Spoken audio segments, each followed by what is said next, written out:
जमुई से साचा लेबो लखीसराय से नीबुआ गे कि जमुई से साचा लेबो लखीसराय से नीबुआ गे।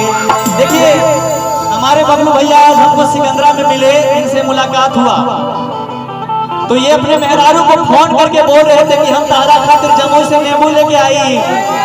कैसे कहा तारे कि जमुई से साचा लेबो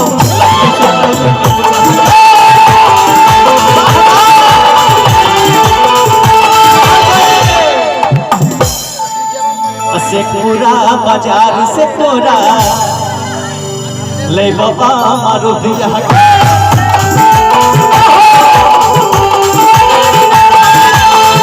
पूरा बाजार से पूरा ले बाबा मारो दिया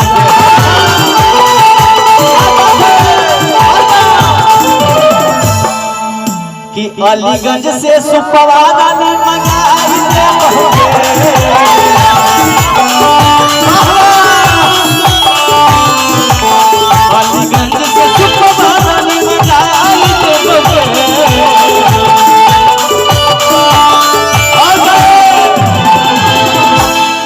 चलना कुरहाड़ी के घटिया घटिया घटिया घटिया। ए भैया अच्छा ई गिन के सुन ले भैया। चलना जमुई के मेलवा रानी घुमाए देवोगे, कौन कौन सुने? क्या बात है, जा हो।